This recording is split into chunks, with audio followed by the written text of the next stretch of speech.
J'ai fait mes premiers 100 000 € de chiffre d'affaires. J'avais 1500 amis Facebook. J'avais, je crois, 73 personnes sur YouTube et une newsletter avec genre 160 personnes dessus. Et dans ce cas-là, moi, en tant qu'entrepreneur, je veux la plus petite audience possible parce que la visibilité en général veut dire des emmerdes. Et ces emmerdes, je ne les rentabilise pas en tant qu'entrepreneur. Je suis le fondateur et le CEO d'une boîte qui fait du coaching et de l'accompagnement et de la formation pour des indépendants.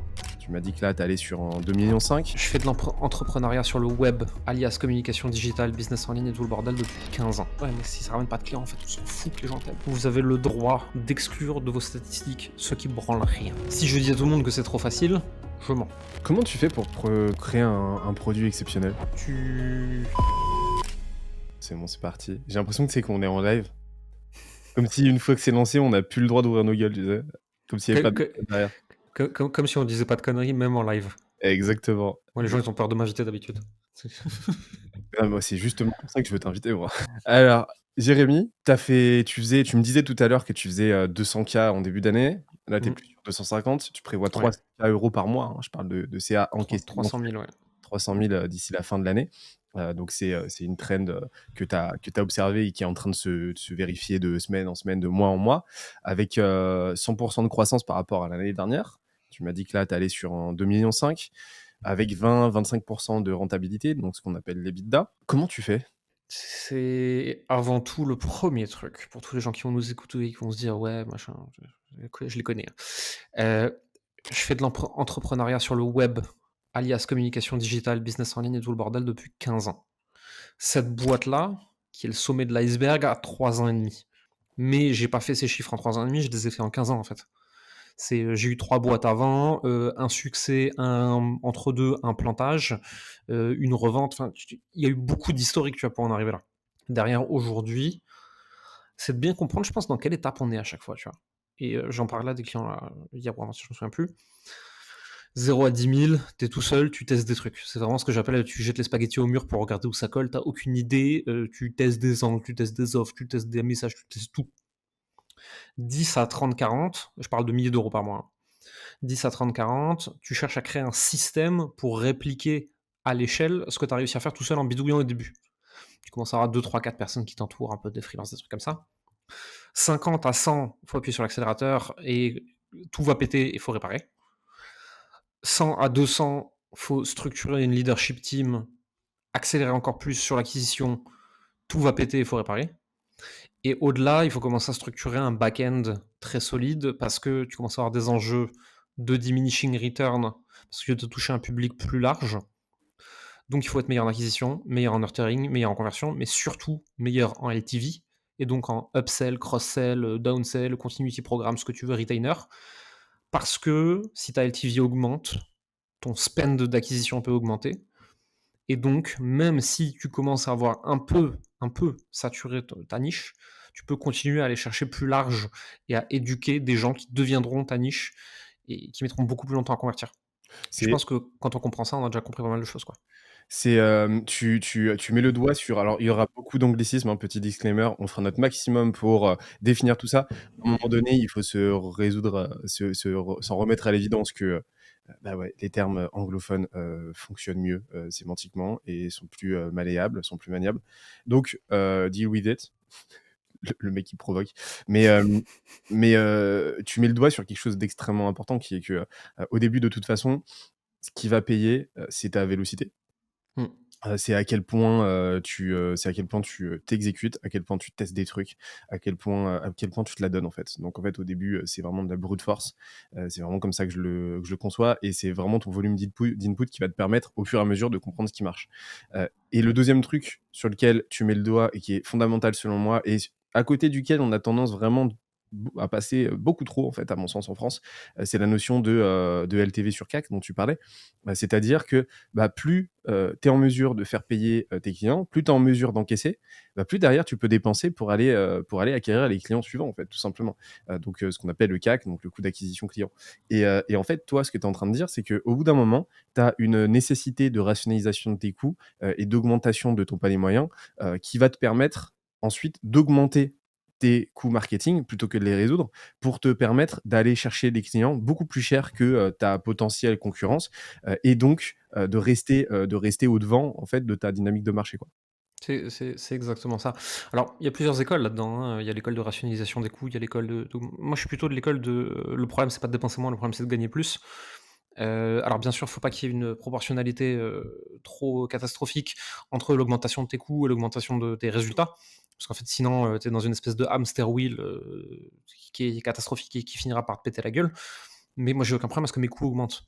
Heu, mes coûts ont suivi la ligne de progression de mon chiffre d'affaires, mais à chaque fois en étant un poil mieux, tu vois?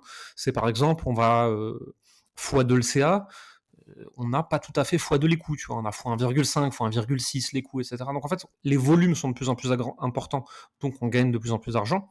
Mais en plus de ça, on devient bien meilleur, donc on est de plus en plus rentable même sur, l'argent réinvesti. Et OK. en fait, ça, c'est un truc, quand tu fais de l'analyse de grosses boîtes, parce que tu investis en bourse, par exemple, etc., tu veux savoir, en fait, la rentabilité de leur cash. C'est-à-dire que, OK, ils gagnent de l'argent, c'est bien, tu vois, mais ils en gagneront peut-être pas toujours, on ne sait pas. En gros, cet argent, est-ce qu'ils arrivent à le réinvestir intelligemment pour en gagner plus? Ça, c'est une métrique super importante. Je me souviens plus du terme en bourse, mais on s'en fout. En fait, notre enjeu, c'est ça. C'est, on va aller sur des montants de plus en plus gros. Donc, matériellement, tu vois, si j'ai une renta de 2, tu vois, ben, 2 sur 10 000 et 2 sur 1 million, c'est pas la même chose. Heu, mais en plus de ça, il faut que je sois un tout petit peu plus rentable, mois après mois, année après année. Parce que je suis censé devenir meilleur, tu vois? Et ces trucs-là vont venir combler les diminishing returns. Donc en fait, si je dépense 1 000 € en publicité, peut-être que j'ai 10 clients, je dis: «Au pif, on s'en fout». Si je dépense 10 000, j'aurai pas 10 fois plus de clients. J'aurai probablement 7 ou 8 fois plus de clients seulement. Donc je serai un petit peu moins rentable. Donc il faut que j'aille chercher de la rentabilité à d'autres endroits pour combler ça. Et les diminishing returns, ils s'expliquent très bien par le fait que tu vas de plus en plus saturer ton marché. Donc tu vas devoir aller chercher une cible de plus en plus froide et de plus en plus unaware par rapport à ton produit. Donc il va falloir plus de temps pour l'éduquer. Il y en a un plus petit pourcentage qui finira par acheter au bout de plus longtemps avec les concurrents qui se battent avec toi, etc., etc., etc. Et comment tu fais pour contrecarrer ça? À chaque palier, déjà, il faut savoir si tu as maximisé le palier de sophistication de marché dans lequel tu es. Alors, sophistication de marché, pour ceux qui ne savent pas, Eugène Schwartz, Breakthrough Advertising, un des livres piliers du direct response marketing, donc du copywriting et du marketing qui fait des offres qui s'opposent au branding, très imbuvable mais très essentiel à lire. Eugène Schwartz, il va te dire il y a plusieurs niveaux de sophistication de marché qui va de unaware, ensuite il y a problem aware, solution aware, etc., etc. Et moi, j'arrive jusqu'à un moment où moi j'en ai rajouté un que j'appelle market aware. Market aware, c'est j'ai déjà acheté 3 offres comme la tienne et j'ai eu 20 calls avec tes concurrents. Et en fait, je sais mieux que toi ce que les gens vendent sur ton marché. Et ça, on voit de plus en plus une cible là-dessus. Et en fait, plus on est vers du unaware, plus c'est difficile à convertir. Parce que plus il faut éduquer, plus il faut rassurer, plus il faut expliquer, plus les temps de transformation deviennent longs, mais moins il y a de concurrents. Plus on est sur du aware, plus ça va vite, plus ça signe facilement, mais plus il y a de concurrence. Donc en fait, il faut toujours savoir où est-ce qu'on se situe, est-ce qu'on a maximisé le palier dans lequel on est.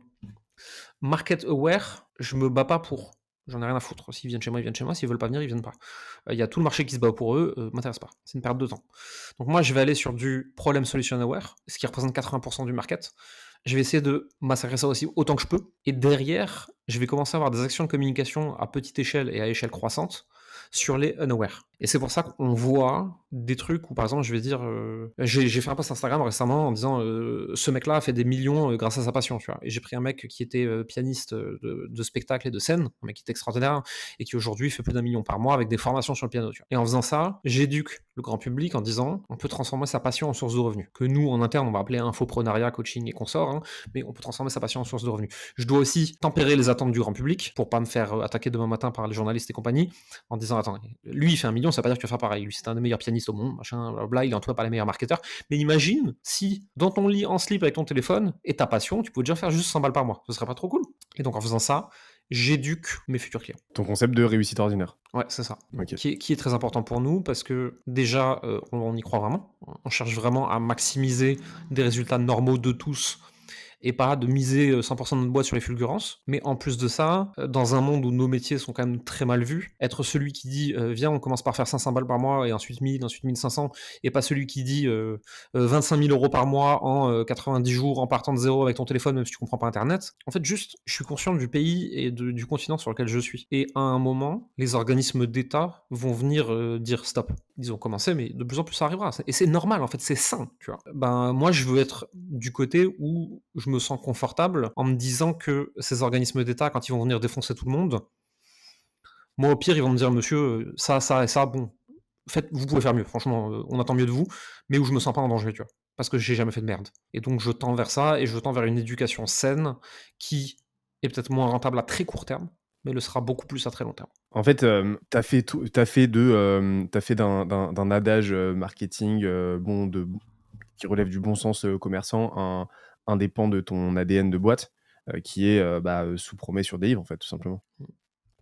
Ouais et il y a plein d'endroits où on délivre peut-être pas encore assez et où on est en progression et puis en fait, juste on est une jeune entreprise, tu vois? Donc on fait encore des erreurs et cetera. Mais dans un premier temps déjà, il y a peut-être des fois où j'aurais surpromis sur mon produit, parce que j'y crois tellement que, mais je vais pas surpromettre sur le métier que je vends. Le coaching, l'accompagnement, la formation, tout ce que tu veux, c'est des métiers qui ne sont pas la nouvelle opportunité pour être riche. Voici combien vous pouvez atteindre vraiment, ça demandera du travail quand même, et cetera, tu vois?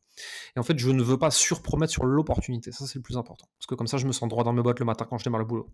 Comment tu te présentes et comment tu te présentes Conman Publishing? Et accessoirement, est-ce qu'on peut se faire une petite rétrospective, là, de ces dernières années de ton côté? Ouais, Pour bien voir, sûr. quels sont les Ça, trajets. ça dépend à qui je parle. Quand je parle au pignouf moyen sur LinkedIn, je suis coach de coach de coach. Comme ça, il peut me mettre dans une case et il est heureux. De coach, de coach, de coach, de coach, tu oublié, Exactement. Et comme ça, tu vois, il se dit: «Ah voilà, je le savais, encore un escroc». Puis comme ça, on est tous contents, on peut rigoler. le biais de confirmation. Heu, C'est très sain et c'est très magnanime d'aller dans le sens du biais de confirmation oh non, des moi j'adore. non, mais ça sert à rien en fait. De toute façon, ils veulent pas changer d'avis. Ils veulent confirmer la case existante. Bon, OK, c'est vrai, je suis un escroc de coach de coach, voilà. Comme ça, tout le monde est heureux. En dehors de ça, en fait, quand il y a des gens qui comprennent un peu plus, les choses et le business, en fait, je vais leur expliquer très simplement ce que je fais. Donc à savoir, en fait, je suis le fondateur et le CEO d'une boîte qui fait, du coaching, et de l'accompagnement et de la formation pour des indépendants, essentiellement des professions du care, donc des coachs et des thérapeutes et essentiellement sur l'accompagnement, stratégique, commercial, marketing. Donc en gros, on fait, un incubateur/école, au sens, non conventionnel, où on prend ces professions du care, ces coachs, ces thérapeutes en devenir ou qui font ça depuis longtemps. On leur dit voici comment créer une offre, voici comment créer de l'audience, voici comment créer du contenu, voici comment vendre, etc. Voilà, ça c'est mon métier. OK. Et mon métier, il vient du fait que j'ai créé mon premier média en ligne en 2009, mon premier média en ligne sérieux en 2012. J'ai bossé sur plein de gros médias en ligne, dans la mode, dans le sport, dans le lifestyle, dans plein de choses. J'ai bossé en agence, j'ai bossé chez l'annonceur, j'ai fait plein de trucs comme ça. À un moment, j'en ai eu marre du corporate. Et je me suis retrouvé, après avoir fait beaucoup de social selling et de stratégie digitale, à être un espèce d'équivalent de spin doctor mais on ne peut pas appeler ça spin doctor parce que c'était très peu pour des politiques, même s'il y en a eu un ou deux, pour des entrepreneurs, des artistes, des sportifs, des coachs, avec ce que ça avait de sens un peu plus noble, je dirais, à l'époque, et où j'étais en fait dans l'ombre et je travaillais avec eux sur leur branding, leur social media, leur lancement, etc. Et à force de faire ça avec un one-one, j'ai commencé à le faire un petit groupe, puis du petit groupe, j'en ai fait des programmes, et ainsi de suite, jusqu'à aujourd'hui, en fait. Tu as anticipé une de mes questions, c'est, comment est-ce que, tu es allé chercher tes 10 premiers clients à l'époque? Je les ai eus sur Facebook et LinkedIn. LinkedIn qui n'était pas ce que c'était aujourd'hui, hein, puisque tu faisais un à l'époque, les articles marchaient déjà sur LinkedIn et tu faisais un article, moi j'avais écrit, l'avènement de la prise de parole du dirigeant en tant que nouvelle girl next door et j'avais pris, Loïc Lemer, Gary Vaynerchuk, je crois, en exemple aux États-Unis et à l'époque, le seul français qui le faisait, c'était Manuel Diaz, et j'ai fait un article comme ça où j'expliquais, Medium, la enfin, on parlait pas de TikTokisation à l'époque, mais en gros, j'expliquais le girl next door dirigeant, quoi. OK. C'était essentiellement Medium à l'époque. Et cet article avait fait 100-200 000 vues, je crois. Et en fait, du jour au lendemain, je me retrouve convoqué plus qu'invité par les plus grosses agences parisiennes en disant c'est qui celui-là. Et donc je me retrouve vraiment assis dans le bureau de très grosses agences qui me disaient mais vous voulez venir travailler ici? Non. Mais on peut travailler vous? Oui. Et c'est combien? Et je donne le prix. Elle fait, ah merde, je pensais que vous étiez pas cher. Non. Et ça commence comme ça. Et en fait, au début, j'ai quelques clients corporate, et puis au fur et à mesure, de moins en moins corporate. Mais en fait, avant tout, c'est prendre un réseau social où il y a ta cible, faire du contenu sur ce que tu vois du marché, ce que tu sais, les erreurs courantes, et comment est-ce qu'il faudrait faire à la place. En fait, les gens font appel à toi. Donc en fait, tu as fait un premier coup d'éclat qui t'a donné un énorme effet de levier en termes de visibilité, en termes de crédibilité, puisque de toute façon, Ouais. au début, tu te bats pour, ta crédibilité, en fait, et ta visibilité va être un appui sur lequel tu vas pouvoir bâtir ta crédibilité. Mhm. Crédibilité qui, va se baser, à 20 sur ce que tu dis, à 80 sur ce que tu fais et ce que tu délivres. Ouais. Donc toi, tu as mis ça tu pour le coup mis ça en avant. Cette expertise que tu avais accumulée pendant plusieurs années à bosser avec plein de monde sur plein de secteurs différents et cetera, et tu t'es retrouvé face à des gens qui voulaient absolument bosser avec toi, de nouveau du corporate, ce dont tu voulais te détourner. C'était quoi? Tu leur as annoncé quoi comme prix, par simple curiosité, si tu t'en souviens? Je crois que c'était de l'accompagnement type, coaching consulting, c'était 10 000 € pour 3 mois, je crois, OK. à l'époque. Bah, c'est faire, ça va. Ah, moi, je trouve pas ça cher, mais eux, ils s'attendaient pas à ça, quoi. Je devais avoir 25-26 ans, ils se sont dit: «Cool, un stagiaire, quoi». Raté. Raté et ça a donné quoi? J'ai eu quelques clients, pas les agences. Les agences, très vite, mais en fait, je suis déjà, profondément inadapté, à tout ce qui est univers corporate classique, bureau et cetera, tu vois? Donc, puis les agences, j'avais pas assez d'expérience pour qu'ils me vendent correctement leurs clients. C'était compliqué. Ça aurait pas pu marcher, mais par contre, ça m'a ouvert un gros réseau qui fait que j'ai pris toute cette data, tous ces gens-là qui avaient eu envie de travailler avec moi. Et à l'époque, LinkedIn, c'était très facile, tu sais, tu sur un bouton, tu sortais 25 000 adresses email. J'ai tout foutu sur Mailchimp et j'ai envoyé un truc en disant: «Je suis disponible pour travailler». J'ai des gens qui m'ont appelé, et j'ai eu des problèmes de prestation de consulting essentiellement au début, avec beaucoup de done for you, et puis au fur et à mesure, j'ai transitionné vers du coaching, quoi. Si on devait, essentialiser, ce que tu as fait, ce que tu as mis en place pour aller chercher tes 10 premiers clients en quelques premiers principes, ça serait quoi? C'est toujours ce que je fais aujourd'hui, c'est toujours ce que j'enseigne aujourd'hui aux gens. Tu prends un réseau social où il y a probablement ta cible, tu crées du contenu qui montre que tu comprends ce que tu fais et qui résout potentiellement déjà une partie du problème de ta cible en disant, voici tout ce que vous faites mal, voici pourquoi, voici des exemples qui le prouvent, voici ce qu'il faudrait faire à la place. Tu fais ça pendant 1 semaine à 1 an, ça dépend à quelle vitesse ça prend et ça dépend est-ce que tu étais déjà connu auparavant. Derrière, en fonction des interactions que tu as, tu vas crafter une offre théorique, tu vas aller parler avec les gens et tu vas regarder si cette offre, elle répond à leurs besoins. Si oui, tu vends, sinon tu adaptes. De toute façon, au début, les gens ils te disent: «Je veux A», toi tu avais prévu B, c'est pas grave, tu le vends A. Il y en a le deuxième il te dit: «Je veux C», c'est pas grave, tu vends C. Et en fait, une fois que tu as eu assez de clients, tu repères des patterns qui font que tu peux vendre la même chose à tout le monde. Au début, tu vends tout à tout le monde. C'est, ce que tu appelles, ce que tu contextualises comme le one place funnel. Exactement. C'est tout ton funnel acquisition, nurturing, conversion sur un seul réseau social de ton choix où il y a ta cible. Ça doit être des réseaux sociaux où tu peux être proactif, donc c'est Facebook, LinkedIn, Instagram, parce que tu peux liker, commenter, suivre, DM les gens, contrairement à d'autres réseaux où ça marche pas comme ça, quoi.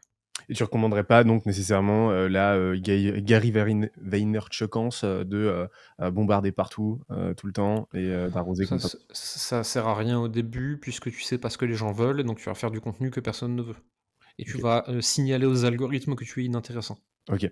Donc focus toujours. et tu en as touché 2 mots, éditorialement parlant, tu parles de quoi?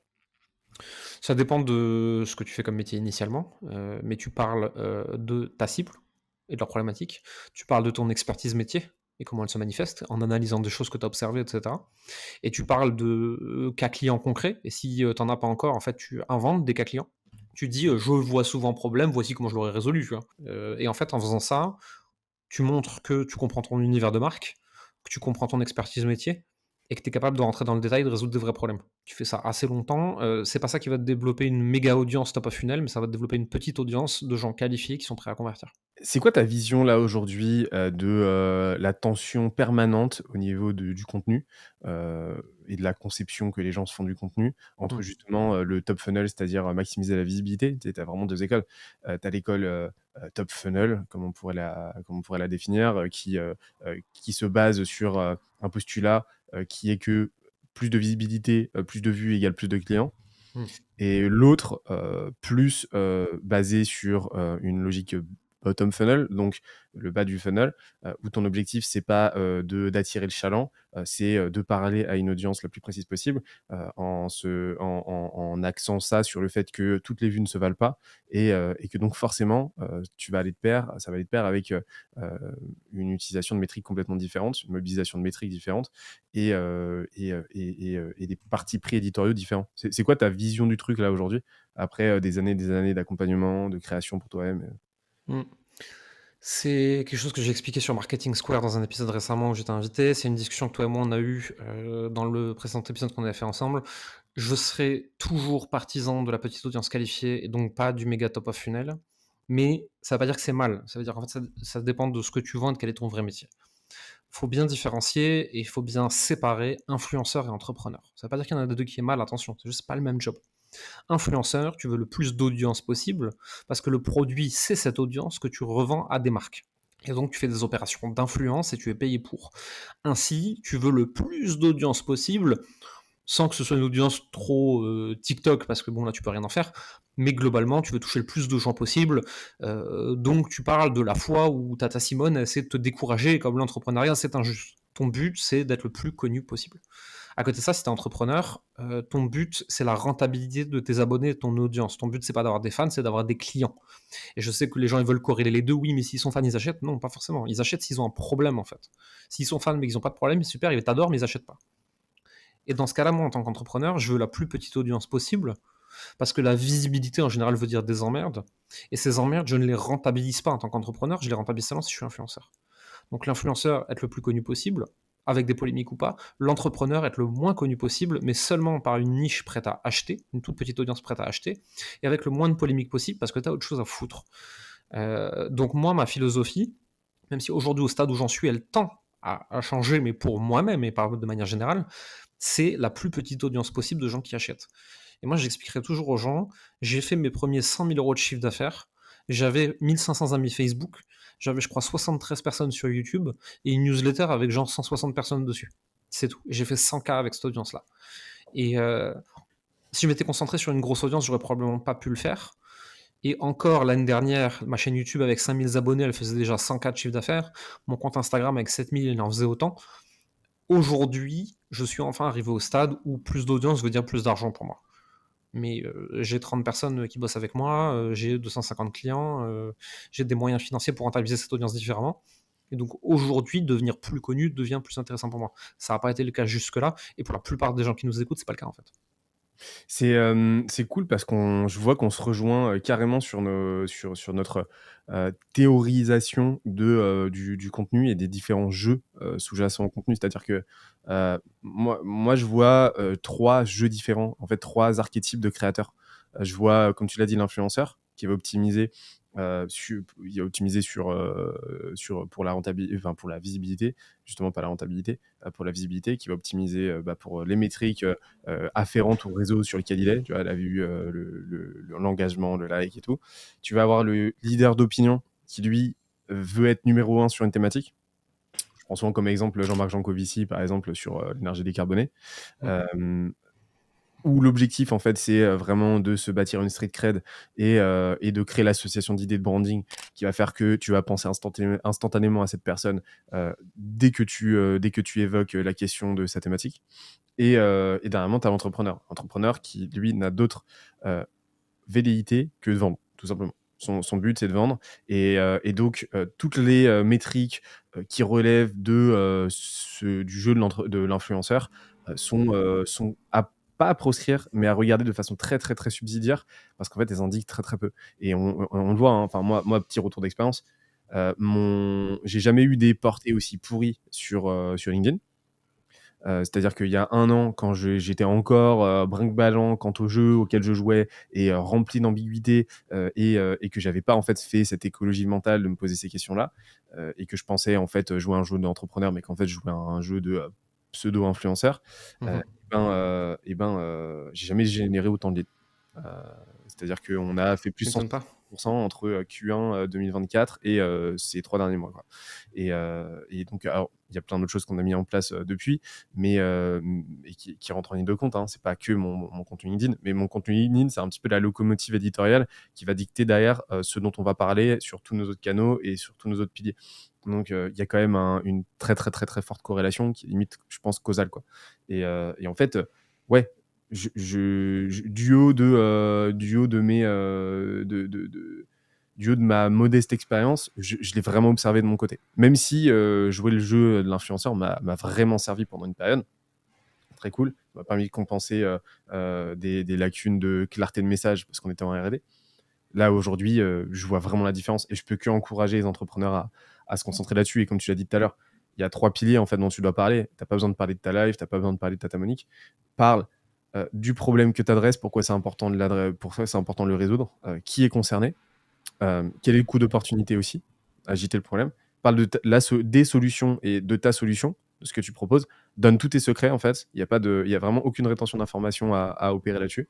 Et après, prouve le maximum.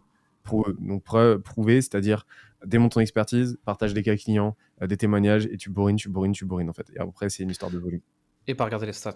Parce que les stats, elles donnent de très, très, très mauvais indicateurs. Moi, je les ai analysés justement ce matin pour en faire un contenu, pour nos clients. J'ai un reels qui est parti viral sur, LinkedIn, avec un sujet qui est, tout marche, et les gens qui vous disent qu'un seul truc marche, bah, c'est des méchants. Ce truc est parti viral, je sais pas pourquoi, je suis à 200 000 impressions. Je fais un post ce matin qui expliquait les erreurs d'analyse de funnel des gens que moi je sers et pourquoi ils se retrouvent avec 17 offres pétées au lieu d'en avoir une qui fait des millions. La dernière fois que j'ai regardé ce matin, on était à 600 impressions. La deuxième va me rapporter des clients, la première pas.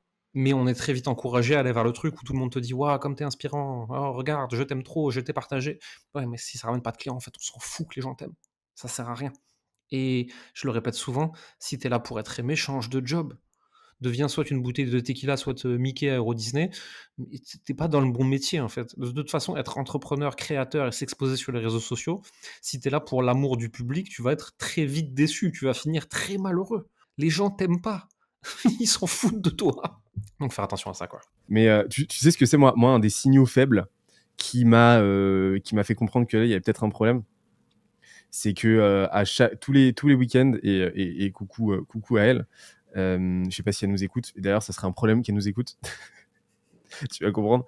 C'est que tous les week-ends, quand j'allais chez mes parents, bah, ma mère me faisait une review de mes posts LinkedIn. En me disant ouais, alors ça, j'étais d'accord avec toi, mais celui-ci, pas trop et tout. Et en fait, au début, ça me faisait plaisir. Jusqu'au moment où je me suis dit, mais il y a un problème en fait. Ma mère, c'est pas du tout, du tout, du tout ma cible. C'est pas du tout l'audience que j'adresse avec mon contenu. Mm. Je parle à des entrepreneurs. Ma mère n'est pas entrepreneuse. Donc, il y a un problème en fait. Bah, Et le but, c'est que ta mère te dise j'ai vu ton post LinkedIn et j'ai rien compris. ou alors même qu'elle m'en parle, ou qu'elle m'en parle même pas. Parce qu'en fait, à la limite, elle le like par connivence, elle le like Ouais, par soutien, mais qu'en fait, oui, elles se prennent même plus la tête à le lire, quoi, parce que juste complètement. ça lui parle pas, quoi. Et donc là pour le coup, tu vois, là, on va voir si mon contenu, c'est de nouveau, c'est recentré comme il faut. On va voir si ma mère me parle là de cet échange-là. On va voir. Si c'est le cas, c'est qu'on n'a pas été assez bon, toi et moi. Ouais, moi, je peux utiliser plus de jargon si tu veux. On va leur faire mal à la tête, hein. Allez, on va y aller. On va se mettre à sortir, on va se mettre à parler allemand. Et tu Tu publies où aujourd'hui et pourquoi? Aujourd'hui, je suis partout, mais c'est parce que j'ai une équipe qui me le permet. Le fer de lance, c'est YouTube. Parce que c'est là qu'il y a l'audience la plus qualifiée, c'est là que c'est le plus long terme. C'est là que ça donne le plus de croissance à tout le reste. En second, je dirais que tu as Instagram, parce qu'avant on faisait que du repurpose, mais maintenant on a aussi des formats uniques et exclusifs sur Instagram, parce que j'ai trouvé la bonne agence avec qui j'avais envie de travailler, en qui j'avais confiance et qui m'ont poussé à faire du bon boulot. LinkedIn, c'est pour m'amuser, pour repurpose et quand moi j'ai envie de piquer ma crise et c'est moi qui écris. Mais LinkedIn, c'est le seul endroit où je m'autorise à faire des crises quand j'ai envie. Parce que je m'en fous en fait. C'est mon chiffre d'affaires vient pas de là-bas. C'est ton Twitter, quoi. Ouais, c'est ça. Sauf que vu que c'est du long et que je peux pas publier plus de 2-3 fois par jour, ça me pousse quand même à avoir des réflexions un petit peu plus poussées que les méchants, ils sont méchants. Ce qui est le cas sur Twitter. Et c'est d'ailleurs pour ça que j'ai arrêté d'utiliser Tweets, parce que ça m'a amené à commencer à faire du Twitter malgré moi, alors que c'est pas du tout mon tempérament en termes de contenu au début. Donc YouTube, Instagram, LinkedIn, YouTube surtout, plus important. Je fais de plus en plus de contenu pour mes clients au sein de nos programmes, etc. Tu vois, pour amener ma réflexion et les aider à progresser là-dessus. Et c'est essentiellement ça. Les newsletters, c'est moi qui les écris, mais si t'es pas dans la cible, ça n'a aucun intérêt de les lire. Donc c'est ça, essentiellement. OK. Mais il y a toute une équipe derrière, tu vois. Il y a 2 personnes pour YouTube, il y a 3 personnes pour Instagram, il y a des monteurs, des assistants médias, et cetera, tu vois? Et donc forcément, je peux me permettre aujourd'hui d'être partout, ce qui n'était pas le cas au début. Au début, c'était moi et Facebook, avec mon téléphone qui tapait mes petits posts le matin avec mes doigts, c'est tout. C'est quoi ta philosophie par rapport à YouTube? En tant que créateur de Ouais, contenu, ouais. influenceur, mondial et ministériel? C'est le seul endroit, avec une vraie dynamique long terme. Moi, j'ai des vidéos qui ont 2 ans qui font encore des vues. Donc si tu veux, tu peux investir dans des contenus qui sont un peu plus profonds. Maintenant, attention, le jeu des algorithmes de YouTube te pousse à faire de plus en plus top of funnel. Donc faut pas non plus tomber dans ce que la plateforme veut. Il faut rester dans ce que ta poche d'audience veut. Ça veut aussi dire que tu vas faire de la croissance moins rapide, mais en même temps, on n'est pas MrBeast, on s'en fout. OK. Toi, ça serait quoi, c'est quoi les écueils, dans lesquels tu te retiens de tomber au quotidien avec YouTube? Mes 10 livres préférés sur l'argent, le 7e va changer votre vie. Marche le truc de: «J'ai lu 45 livres sur l'argent pour que vous n'ayez pas à le faire», je l'ai vu passer chez, 10 ou 15 créateurs YouTube, français que je suis. À chaque fois, ça a cartonné, je pourrais le faire. Sauf qu'en fait, la vérité, c'est que j'ai envie de dire aux gens: «Bah, en fait, sur les 25 là, tu les lis pas et tu lis juste celui-là et en fait, je vais pas te faire une review dessus parce que j'ai autre chose à foutre, c'est pas mon job, quoi, et te faire gagner 3 heures de lecture, c'est pas là où j'ai le plus de valeur ajoutée». Mais ça ferait une tonne de vues. Quand je parle de ouf d'argent, ça fait une tonne de vues. Pas forcément le fond de mon message. Je pourrais inviter des invités plus grand public et faire, des trucs du genre, votre entrepreneur préféré, au lieu de lui faire parler d'entrepreneuriat, leur faire parler de confiance en soi et de trauma d'enfance. Ça fait une tonne de vues. Mais quelles vues? Des curieux qui veulent voir que l'entrepreneur aussi, il souffre? Pas très intéressant. Donc si tu veux, c'est vraiment toujours ce truc de ne pas tomber trop au top of funnel, même si l'algorithme le récompense. Donc c'est, ton le quadriptyque, de, la viralité, argent, sexe, drama, complot. Voilà. Tu l'identifies, tu le mets dans un coin et tu t'en tiens le plus loin possible. Je m'en sers pour faire mon couple titre miniature. Mais le fond de mon sujet, ça sera pas ça. C'est je vais faire un truc qui va dire, «J'ai fait 4 000 000 et je suis assis par terre dans ma chambre». Les gens, ils ont envie de cliquer, ils ont envie de savoir, ils veulent comprendre, machin et cetera. Mais derrière, en fait, c'est, bah, en fait, j'ai fait ça, mais en fait, voici le passif et voici comment vous pouvez faire aussi et vous allez commencer par faire 100 balles. Mais si j'avais pas mis, 4 2 000 000 assis par terre dans ma chambre, il y a personne qui clique. C'est une constante, hein. C'est compliqué de, de leverager, le sexe en tant qu'entrepreneur. Je sais Je pas par exemple. j'ai j'avais vu un podcast, c'était, Basile Viane qui l'avait fait, qui sur la miniature avait mis Oussama, torse-poil avec 2 meufs toutes nues, alors qu'il apparaissait dans le fond en passant devant une piscine en maillot de bain 3 secondes, dans le podcast effectivement, quand Basile est en train de se firmer. Cet épisode a fait, j'avais regardé je crois 5 à 10 fois plus de vues que tous les autres. Internet. Internet. Après l'argent par contre, je vois beaucoup mieux comment l'utiliser et c'est vrai C'est que facile, ouais. hein, tu mets le sigle euro dans ton titre, c'est bon, tu gagnes, 3 de tout clic. Mmh. C'est C'est débile, dingue, hein. c'est débile et ça te dit qu'on parle un petit peu d'offres? Quand tu veux, je te suis. Eh bah, écoute, allons-y.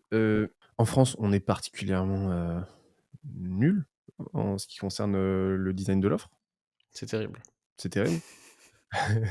Alors tu me connais, on va parler premiers principes, on va théoriser un petit peu. Mmh. Toi aujourd'hui, comment est-ce que tu échafauderais une offre en partant de zéro? Vraiment la question turbo débile, mais au moins ça nous fait une bonne base. Je prends toujours le même exemple à la con. La plupart des gens, ils vont te dire: «Je vends la manifestation de l'arbre racine pour les âmes fatiguées qui ont besoin de repos éternel, le temps de». Vends chaise, vends putain de chaise. L'offre, c'est: «Tu as problème, j'ai solution grâce à nouveau mécanisme, voici prix». C'est tout, juste ça. Je résous tel problème, de telle façon, en tant de temps, grâce à telle méthode, avec tel prix. Point. Arrêtez de vouloir faire des trucs alambiqués. Plus c'est compliqué, moins je peux comprendre ce que j'achète, plus ça me crée de confusion, plus ça me crée de pression et de stress à l'achat, moins j'ai envie d'acheter. Une fois que tu as compris ça, t'arrêtes de faire des ronds de jambes et tu dis ce que tu vends. Et même si tu vends des trucs subtils et compliqués, tu peux les simplifier en fait dans le discours. Plus c'est simple, plus les gens les achètent. Et alors, là, l'entrepreneur, ou le coach ou le consultant ou, ce qu'on veut, qui est en train de se dire: «Ouais, mais c'est un peu plus compliqué pour moi, j'ai pas vraiment de proposition de valeur parce que, moi je vends des retraites, au flambeau, en poirier, pour aller compter les drosophiles dans le Vercors et donc bah, en fait, j'apporte pas vraiment de valeur à mes clients, donc je sais pas trop, comment le tourner le truc». Tu Qu'est-ce que parles à tu tes clients, tu leur demandes pourquoi ils viennent, tu leur demandes pourquoi ils sont venus chez toi et pas chez quelqu'un d'autre, et à la fin, tu leur demandes qu'est-ce qu'ils en retirent. Et à partir de là, tu craftes ton offre. Parce qu'en fait, j'entends tout à fait que certains puissent se dire: «En fait, je sais pas quel est le bénéfice pour mes clients». Bah ouais, bah demande-leur. Si tu as des gens qui te payent, c'est qu'ils en tirent un bénéfice, obligatoirement. Personne ne te donne de l'argent comme ça pour être sympa, à part ta mamie. Donc s'ils te payent, c'est qu'ils voient la valeur de quelque chose. C'est qu'ils viennent chercher un truc. Pose-leur la question, tout simplement. et Tu poses la question aux gens, tu te dis: «Pourquoi vous me donnez de l'argent? Qu'est-ce que vous espérez en tirer? Qu'est-ce que vous en avez effectivement tiré? Pourquoi les gens comme vous, ils viennent plus souvent me donner l'argent que les gens comme le voisin qui m'en donne pas? Et à partir de là, tu craftes cible, offre, message. Tu es en train de dire qu'en tant qu'entrepreneur, on n'est pas censé avoir toutes les réponses? Je suis en train de dire que si tu crois que tu as la moindre réponse, c'est que tu as pas compris quel métier tu faisais. L'entrepreneuriat, c'est une quête permanente. C'est pas, il y a pas de réponse. Il y a un chemin de questionnement qui évolue en permanence. Moi, j'ai des clients qui font, je sais pas moi, 5 10 000 balles par mois. Je leur dis: «Ouais, on va parler de ta cible». Ils me font: «Ah non, ça c'est bon, je connais». Je fais: «Écoute, je fais 25 fois ton CA, moi je me pose encore la question, donc tu es gentil, tu vas te poser la question aussi». Et qui on adresse, comment, quel est notre message, quel est notre angle, quel est notre métier. Tout ça en principe premier, c'est des questionnements permanents qui vont revenir et qu'on va affiner toutes les semaines, tous les mois, tous les ans. Et c'est parce qu'on les affine en permanence et qu'on revient en permanence à ces principes premiers qu'on est de plus en plus efficace dans ce qu'on fait. Et si on pense que on va traiter le sujet une fois et ensuite il n'y a plus jamais besoin d'en parler, on va soit plafonner, soit se planter. Faut tout voir comme une asymptote, en fait. On n'est jamais, le 100 n'existe pas Hmm. et les rendements sont toujours décroissants. C'est-à-dire que quand tu penses, mais c'est un petit peu comme en musculation, en fait. Hem, Plus le temps va passer, plus tu vas te rapprocher de ton potentiel naturel maximal. Si tant est qu'il existe, parce qu'il tend à être débunké et démontré comme étant, une fallacie, plus qu'autre chose au fil du temps, à mesure qu'on progresse. Mais, forcément les rendements la progression va être décroissante au fil du temps. Mais le truc que les gens oublient, c'est que ces quelques petits pourcents que tu vas aller grappiller en brute forçant le truc d'autant plus et en redoublant de, compétences, en redoublant d'énergie, en redoublant d'investissement, que tu vas vraiment faire toute la différence dans ton physique. Parce que ces quelques centaines de grammes, ces quelques kilos de muscles que tu vas aller chercher en, 10 ans, bah, c'est ce qui va faire la différence, en fait, entre ton physique, après 5 ans d'entraînement et ton physique après 15 ans et qu'en fait, tu vas vraiment avoir l'air, genre dopé tellement tu es, tellement tu énorme, énorme et sec, quoi. Mais c'est surtout que des fois, 1% à un endroit te fait passer un step. Ouais. Pour l'illustrer, on peut prendre Facebook Ads ou d'ailleurs, toute plateforme d'ads, on s'en fout, toute régie. C'est un enchère. Donc en fait, à 5 000, tu as une certaine rentabilité, à 10 000, tu as une certaine rentabilité, à 15 000, tu as une certaine rentabilité. Ça se trouve à 15 200, tu exploses le budget de tous tes concurrents, tu gagnes toutes les enchères, ton coût par lead diminue, ton coût d'acquisition par client diminue et tu surfes sur la vie et tu comprends pas pourquoi 100 € ont tout changé. Parce que c'est une enchère et que tu viens de surpasser tout le monde. Et en business, 1% par-ci, 1% par-là, peut faire que tu surfes sur tous les autres. Et ça, tu peux l'appliquer à absolument tout et a fortiori aux choses qui te semblent évidentes et en fait, quand tu commences à tout voir comme un spectre, plutôt que, comme un continuum, en fait, plutôt que comme un truc en cliquet, genre binaire on-off, j'ai compris mon audience, Mmh. j'ai pas compris mon audience, mais que tu te mets à voir ça comme, justement un spectre, à réfléchir en fait en pourcentage, à dire: «OK, là j'estime qu'aujourd'hui je la comprends à 90. Qu'est-ce que je dois faire pour aller chercher le 99,999 et ben, en fait, c'est là que tu t'autorises à aller débloquer ces petits pourcentages, comme tu le dis, qui vont créer des vrais exponentiels et sur lesquels tu peux vraiment, vraiment, surpasser tout le monde et ça commence, en fait, par arrêter de concevoir les choses comme, justement, bah, comme binaire, en fait et que tu t'autorises à voir les choses comme un flux, quoi. C'est toujours une histoire de nuance, en fait et la différence entre quelque chose de bien et quelque chose d'extraordinaire, c'est des petits points de nuance que les débutants ne verront jamais et où la personne qui est un peu experte de son domaine, en fait, elle les voit mais sans vraiment pouvoir les expliquer. Il y a un moment entre quelque chose de très bon et quelque chose d'extraordinaire, il y a une subtilité qui va avoir un fois 1000 dans le résultat, alors que c'est juste 1% ici et là, en fait. C'est un truc que je me rappelle constamment, quand je pense avoir compris, c'est que j'ai pas compris, Dunning Mmh. Kruger, tout ça. Ouais. Je sais quand je me dis que, quand je me raconte l'histoire complètement fallacieuse que, c'est bon, j'ai compris ce truc-là, c'est que je sais que je suis au sommet, ou pas loin du sommet du mont stupide et que, il va très vite falloir que j'en redescende Mmh. et la descente est très souvent assez désagréable. Mais tu prenais l'exemple de l'audience tout à l'heure et du fait que tu te poses, encore la question toi aujourd'hui. Mais c'est une discussion qu'on a eue avec, mes cofondateurs il y a quelques temps et je leur disais: «Mais là, moi, aujourd'hui, je ne sais pas vous dire précisément. Je ne m'estime pas avoir suffisamment compris notre audience aujourd'hui, quoi» et ça prend du temps. Ça fait 4 ans qu'on existe.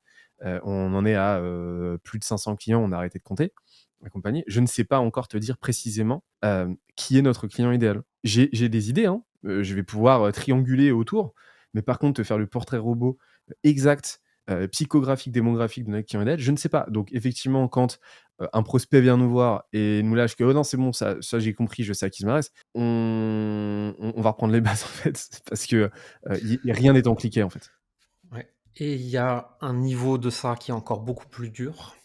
C'est je sais qui est mon client idéal, mais je sais aussi, dans mes clients idéaux, lesquels vont avoir le plus de résultats pour le moins d'efforts de ma part. Et avec qui je ne Et veux est-ce que je suis capable de dire non à tous les autres? C'est-à-dire ce client qui est pile dans ma cible, qui a pile le problème, qui a pile le pouvoir d'achat, qui veut me payer, que je sais que je peux aider, mais il va me demander un peu plus d'efforts. Est-ce que je suis capable de lui dire non? Parce que c'est pas la quintessence de mon client idéal sur lequel je veux scaler ma boîte. Et là, c'est, c'est un autre level, hein. c'est la différence entre client potentiel et client idéal. Mmh. Et au début, de toute façon, tu es obligé de signer, tout le monde le plus possible Tu parce que regrettes du très coup, vite. voilà, tu as besoin de trianguler, autour de, ce qui va, petit à petit se dessiner comme étant ton client idéal. Tu sais Mmh. pas, en fait. Donc au début, tu es obligé de bosser avec ceux qui sont prêts à te payer. Oui, Quoi 100. mais en fait, petit à petit, effectivement, il faut être de plus en plus exclusif et pour ça, tu l'as dit, il faut parler à ses clients. Je sais pas quelle est la proportion de ton côté, hem, de tes clients dans ce cas, mais tu pas le nombre d'entrepreneurs qu'on accompagne qui, au début, ont peur de parler à leurs clients, ont vraiment peur. Mmh. Alors imagine leurs prospects. Mais c'est ça le truc, tu vois? Moi, les gens, ils me disent: «Ouais, comment tu as commencé pour savoir exactement?» Je fais: «Ben, j'avais une liste email», c'était un peu après mes débuts, tu vois? Je crois qu'il y avait 600 personnes dessus. J'ai envoyé un mail et c'était à l'époque où tout le monde lisait les mails, c'était un peu nouveau, tu vois? Et je dis: «Ben, je voudrais tous vous prendre au téléphone pour vous connaître et je vais vous donner full valeur et j'ai pas d'offre, en fait. Donc j'ai rien à vous vendre, vous inquiétez pas». Et je crois qu'en 2 semaines, j'ai dû faire, 100 calls. Ah bah, je savais à qui je parlais ensuite, quoi. J'avais compris quel était le persona, quoi, Ouais, mais et j'ai bâti là-dessus. sans call en 2 semaines, j'ai pas le temps, moi, hein. Bah, tu le prends ou alors faut changer de métier. Mais en vrai, de toute façon, pas le temps, tu me chauffes exprès.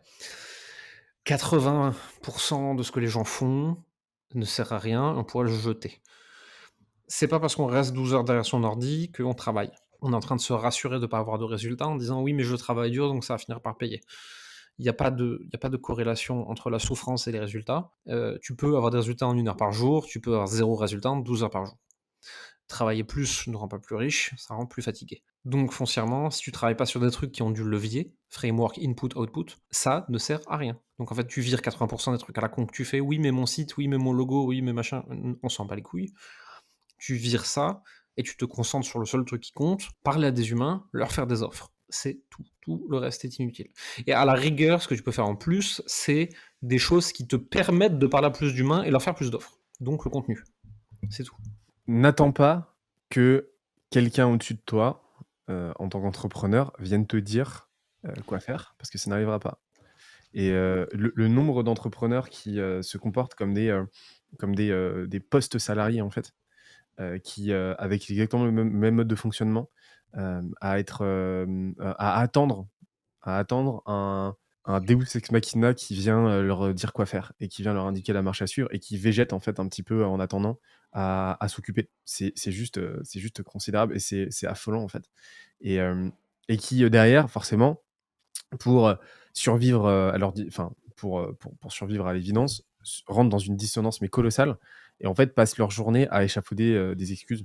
Et donc en fait, moi, c'est un truc que j'ai lâché hier dans un live, j'ai expliqué aux gens à la fin que, un CEO, c'est un Chief Executive Officer et qu'il y a beaucoup, beaucoup d'entrepreneurs qui sont en fait beaucoup plus des Chief Excuse Officer et qui passent énormément de temps et qui dépensent une énergie colossale à, trouver la prochaine excuse Mmh.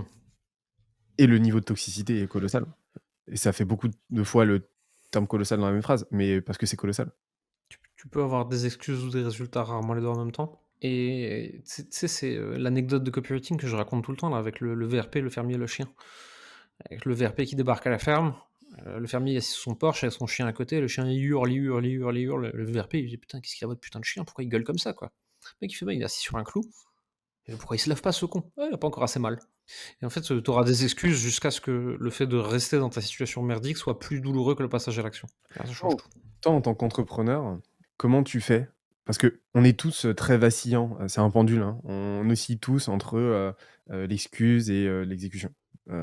Et on a tous cette tendance Je crois pas, je crois vraiment pas à cet archétype de l'entrepreneur qui n'a jamais aucune pensée parasite, qui n'a jamais la flemme, qui est jamais, qui ne procrastine jamais, soit activement, soit passivement.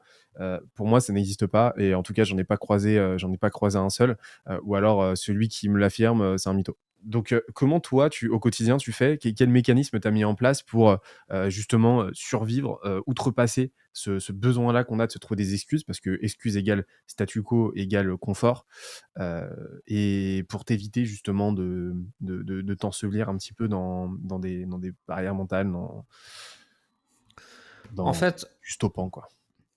déjà, je m'autorise à avoir la flemme, pas envie ou à pas être bien, et cetera. Selon le niveau, de ce qui se passe à l'intérieur de moi-même, soit ça va être on annule la journée, on reste au lit avec South Park et une glace, soit ça va être, bouge ton cul, rien à foutre de comment tu te sens. Ça fait bien longtemps que je me suis prouvé que, mon état interne n'était pas corrélé avec mes actions et ma capacité. Je peux faire des millions, alors que j'ai envie de sauter par-dessus bord, ou je peux, faire 0 et être l'homme le plus heureux du monde. C'est pas lié, en fait, ça n'a aucun rapport et on en parlait en off, en ce moment, je suis plus fatigué que d'habitude, ma santé mentale est peut-être un peu plus fragile parce que, bah, en fait, bébé plus scaling de boîte, bah, en fait, c'est assez intense. Ça n'empêche que j'ai des super résultats, ça n'empêche que je fais toutes mes actions, ça n'empêche que plein de trucs. C'est juste qu'en fait, il y a des journées qui sont horribles, il y a des journées qui sont super. Point. Ça n'a rien à voir avec ma capacité à faire des choses ou pas. Après, une fois que j'ai décorrélé ça dans ma tête, j'ai une chance, moi, et je sais pas si c'est le cas de tout le monde ou pas, je me rends pas compte, c'est que réfléchir pendant 3 plombes à un truc, encore pire avec d'autres humains, me casse tellement les couilles que, intérieurement et heureusement pas extérieurement, je vais finir par dire: «Vas-y, tu sais quoi? Ta gueule, viens, on essaye un truc et puis on verra bien ce qui se passe». Et en fait, je crois à la réflexion quand il s'agit de lancer des en fait, si tu veux, pour moi, la réflexion, c'est de la réflexion. L'action, c'est de l'action et en fait, j'ai pas besoin de discuter de l'action, j'ai besoin de faire. Donc je discute de la discussion et de la réflexion et quand vient le moment de faire, je fais et j'ai plus besoin d'en parler. Et quand on veut tergiverser par de la discussion sur les actions, ça me fait péter un câble. C'est une perte de temps colossale. Je préfère passer du temps en famille, je préfère mater des séries, je préfère rien foutre. Donc si tu veux, j'ai un espèce de truc assez extrême de je vais réfléchir pendant 3 plombes. Quand j'estime avoir une piste de solution sur qu'est-ce que je peux essayer, pas réussir, je fais, point. Et en fait, c'est le résultat de ce que je fais qui me dit si j'ai eu raison ou tort. Mais c'est pas moi qui vais trouver. Et ça fait bien longtemps que des fois j'étais sûr d'avoir raison et je me suis planté, des fois j'étais sûr d'avoir tort et ça a marché. Donc en fait, je ne crois plus mon opinion initiale, ni celle des autres. Je teste des trucs et on voit ce qui se passe. Et récemment, j'ai eu la question, on se prenait la tête sur YouTube Ads avec mon bras droit qui gère tout le marketing. Et il me disait, ouais, on pourrait faire appel aux Américains, machin, etc. Je sais pas trop. Je fais, c'est combien? Je fais, c'est 15 000. Je sais pas, paye. Il me fait, mais ça marche pas. Je sais pas, au moins le soir. Je sais pas. Et de plus en plus, je le pousse là-dessus parce que lui, aujourd'hui, il a lancé son agence et il a plein de clients, etc. Je fais, ne réfléchis pas à quelle est la réponse. Fais un test qui te la donne, plus vite. Rien n'est irréversible, rien n'est définitif, rien n'est grave, à part ce qui est mortel. Donc, plus vite on essaye, plus vite on sait. Plus vite on peut déduire la prochaine action, qui peut-être marche. Plus vite on peut arriver à ce qui marche et le scaler. Et si je me suis planté 25 fois plus vite que tout le monde, à la 26e, j'ai raison. Et ensuite, je fais le truc qui marche pendant très très longtemps. Et donc, j'ai beaucoup plus de résultats. C'est C'est, vraiment le test. c'est un truc que je me suis noté à moi-même, une petite maxime, qui est aucune erreur n'est stratégique en fait à nos échelles. A fortiori quand 100%. on fait 10 fois moins, l'erreur stratégique n'existe pas, ou en tout cas, ses conséquences, si tant est qu'elle l'est, seront négligeables, vraiment négligeables, parce que comme tu l'as dit, rien n'est irréversible. Donc en fait, ce dont tu as peur, c'est pas des conséquences d'une erreur potentielle. Ce que tu as peur, c'est de l'image que ça va te renvoyer de toi, et des conséquences que ça va avoir sur ton ego. Ce qui te fait peur, c'est pas l'erreur en elle-même, l'hypothétique erreur, ni ses conséquences, c'est ton ego. Mm, Et c'est l'image que tu vas renvoyer, parce que tu as une peur panique, en fait, de devoir reconnaître que tu t'es planté. mm, Et en fait, comprendre ça, mais c'est libérateur de fou. C'est un délire. C'est un délire. Et tu t'autorises à faire tellement de conneries. mm.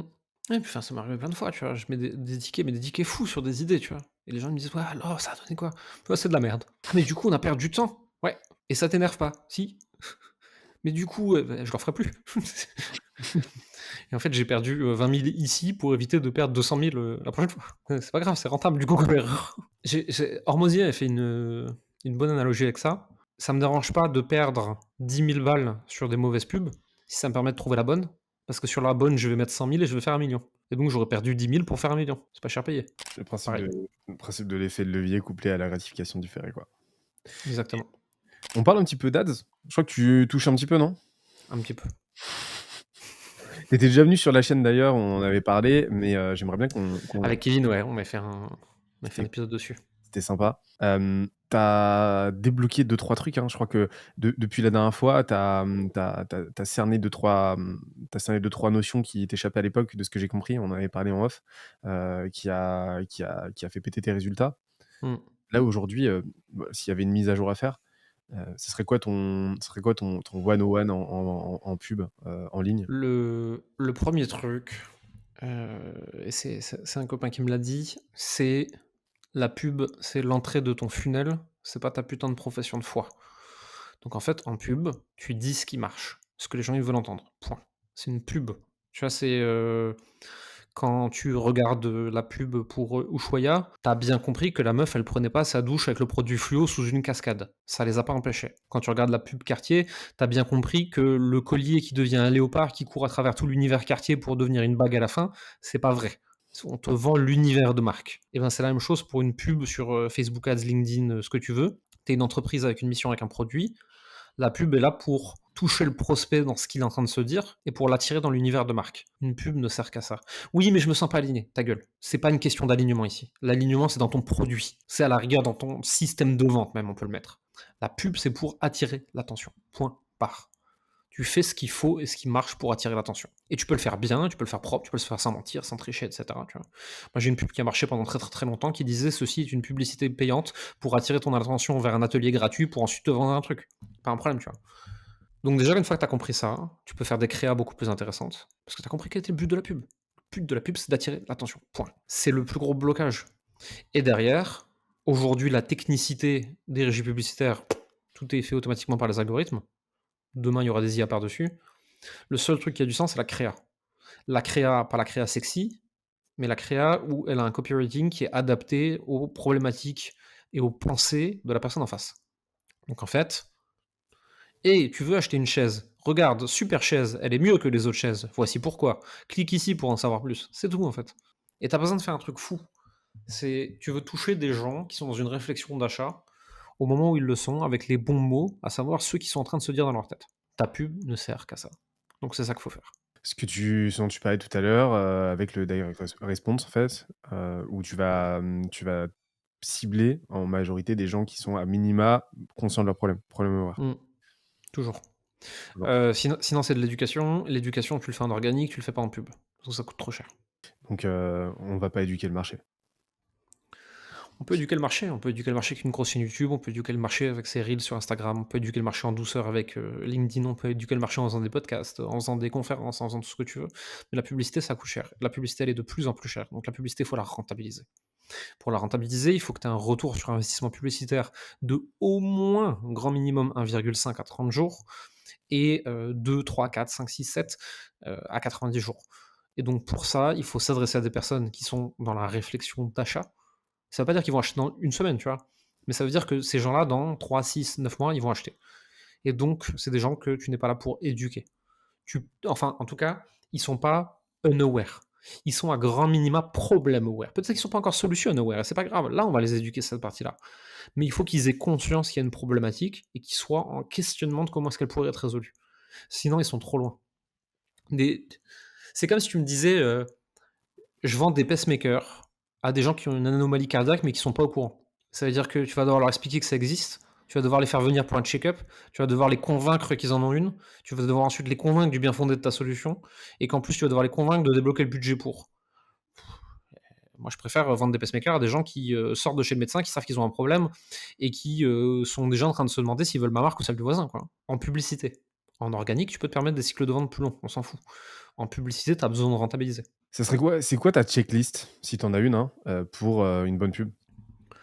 Faut que ce soit simple et efficace. C'est, tu es dans cible, tu as problème, tu as essayé, solution. Ça, c'est ton hook, en gros. Là, ça peut il y a plein d'autres formes différentes possibles, hein, mais bon, ça peut être un hook comme ça, tu vois? Ensuite, derrière, tu détailles. Fausse solution, fausse solution, fausse solution. Vraie solution, vraie solution, vraie solution. Comment je le sais qui je suis? Preuve, preuve, preuve. Appel à l'action. Globalement, c'est toujours ça, hein, c'est problème, solution, preuve, appel à l'action. OK. Et Il y a pas ensuite besoin de faire plus compliqué que ça. Ils peuvent, les gens qui nous écoutent et nous regardent peuvent lire du Dan Kennedy. C'est probablement ce qu'il y a de mieux là-dessus. Mais ils peuvent lire, Great Leads, ils peuvent lire, The Boron Letters, ils peuvent lire, tous les bouquins de Don Kennedy, c'est quand même le mieux, The Ultimate Sales Machine. Il y a aussi, je crois que c'est Chet Holmes, ça. Tous les bouquins de copywriting, foncièrement, de direct response marketing, sont adaptés à comprendre comment on écrit une publicité. Et c'est quoi ton enfin, c'est quoi ton process par rapport à la pub? Je je sais qu'il faut un énorme volume, enfin que le volume de créa doit être conséquent parce que, comme tu l'as dit, le Ça business dépend de combien tu dépenses. Jusqu'à 10 000 € par mois de ouais, spend, mais le tien, ouais. une seule créa winner, ça suffit. Entre 10 et 20, il en faudra 2-3. À partir de 30, il en faudra plutôt 4-5. Au-dessus, il en faudra 5, 7, 10. Tes créas, elles se fatiguent. Donc, il faut un process de testing pour tester de nouvelles créas, des variations du winner, des nouvelles. Est-ce qu'on arrive à battre l'Ads Control? Est-ce qu'il faut faire plus de montage, moins de montage? Est-ce que c'est de la vidéo? Est-ce que c'est de l'image, etc. Il faut être en permanence en train de tester parce que tu sais jamais d'où viendra la prochaine winner. Et une fois que tu as une winner, tu dépenses tout ce que tu peux dessus jusqu'à ce que les performances elles baissent. Là, tu testes des variations. Si des variations elles marchent, tant mieux. Si elles marchent pas, c'est qu'il faut passer une nouvelle créa. Donc, il faut un process interne. Moi, j'ai un média buyer, j'ai des personnes qui gèrent le copy, j'ai des personnes qui gèrent la vidéo, le montage, etc. en interne. Et on est en permanence en réflexion de quelles seront les prochaines pubs et les nouvelles pubs. Et c'est ça qui nous permet de maintenir un spend assez haut sans épuiser l'audience vu qu'il y a des nouvelles créas. Même si aujourd'hui, 99% du marché qui sont dans notre cible, ils ont déjà vu passer cette putain de pub avec ma tronche et ma casquette à l'envers qui dit la plupart des gens vous disent qu'on peut gagner 10 000 € par mois avec le coaching, mais est-ce vraiment la réalité? Banger ça aussi, hein. Et c'était pas censé être une pub. L'anecdote de ce truc, c'est je suis avec mon head of brand, on tourne des vidéos pour YouTube. Celle-ci, c'est une des premières qui sort. Je suis trop content. J'ai un head of brand, j'ai enfin des vidéos stylées. Je l'envoie à des copains qui sont entrepreneurs en mode regardez ma vidéo trop cool YouTube. Il y en a un qui répond trop stylé la pub. Je réponds non, c'est une vidéo YouTube. Il me répond non. Le lendemain, je la mets. Ça fait 1 an et demi qu'on se peine dessus. C'est beau. On a dû dépenser 200 000 sur cette pub. Comme quoi, l'importance de l'entourage et Ouais. d'avoir des potes sur WhatsApp qui te disent: «Non, non, tu dis de la merde». Tout le temps. Tout Mais le tu temps, tout sais, le temps, tout le temps. vraiment, ça, c'est un truc que je ne fais que revalider, en fait. Alors biais de confirmation, mais en même temps, bon, les datas vont dans mon sens, donc c'est que, il y a pas publicité plus qualitative et plus convertissante qu'un bon contenu organique, sur lequel tu vas mettre du budget. Ouais, C'est complètement. ça que je veux dire. Et en général, la seule différence, c'est le hook et l'appel à l'action. Et on a amélioré le hook de cette pub entre-temps, mais ça reste la même chose. Et un très bon contenu organique à destination de ta cible peut faire une très bonne publicité. Tu réadaptes le hook, tu réadaptes le format, la durée, et cetera. Mais à part ça, clairement. Bah, moi, c'est ce que j'explique, c'est que, le contenu, non seulement va te permettre d'éduquer ton marché, ça va te permettre, de temporiser tes dépenses aussi parce que bon, bah, le contenu coûte du temps, donc forcément de l'argent, mais en tout cas, c'est pas de l'argent net que tu vas décaisser. Ça te permet, de bâtir ta crédibilité, de générer, des opportunités, donc du business, donc de l'argent à court terme. Oui, ça, tout ça, c'est très, très bien. Mais surtout, une fois que tu as compris ça, une fois que tu as compris le vase communicant entre, contenu et contenu organique et créa pub, et ben, en fait, tu te dis que tu es en train de préparer le terrain avec ton contenu, pour le moment, venu, pouvoir dégainer beaucoup plus rapidement ta publicité et la rentabiliser beaucoup plus vite. Parce qu'on sait que, Ouais. Heu, la machinerie, la construction de la machinerie pub, peut prendre, doit prendre nécessairement des mois en fait, d'une manière générale, il faut compter, 3 à 6 mois et arrête-moi si je me trompe et en fait là tu t'autorises, de par cet actif que tu te crées, à, gagner énormément de temps et donc énormément d'argent.